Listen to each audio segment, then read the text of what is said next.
அன்பியும் YouTube இல்லந்தோறும் இறைசாட்சி உள்ளந்தோறும் மகிழ்ச்சி.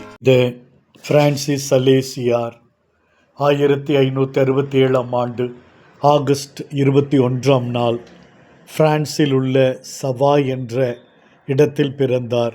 செல்வச் செழிப்பான குடும்பம். சட்டம் படிக்க பதுவ அனுப்பப்பட்டார். ஆனால் இறைப்பணி செய்ய குருவாக மாறினார். 1603 ஜெனீவாவில் ஆயராக பொறுப்பேற்றார். மிகப்பெரிய மறைபோதகராக விளங்கினார். தமது போதனை வழியாக மக்களை ஈர்த்தார். நிறைய மக்கள் மனமாறச் செய்தார். இவர் இயல்பிலேயே தாழ்ச்சியும் சாந்த குணமும் உடையவர். திருத்தந்தை 23 யோவான் இப்புனிதர் என் வாழ்வில் முன்மாதிரிகை. அவரது முன்மாதிரிகையால் தாழ்ச்சி, சாந்த குணம், அமைதி இவைகளின் மீது என் உள்ளம் தணியாத வேட்கை கொண்டுள்ளது.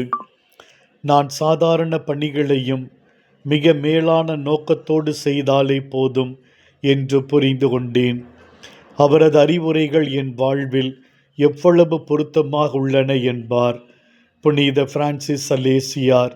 28/12/1622 பிரான்சில் உள்ள லியோன் என்ற இடத்தில் இறைவனடி சேர்ந்தார். புனித பிரான்சிஸ் சலேசியாரே, எங்களுக்காக வேண்டிக் கொள்ளும்படி ஜெபிக்கிறோம்.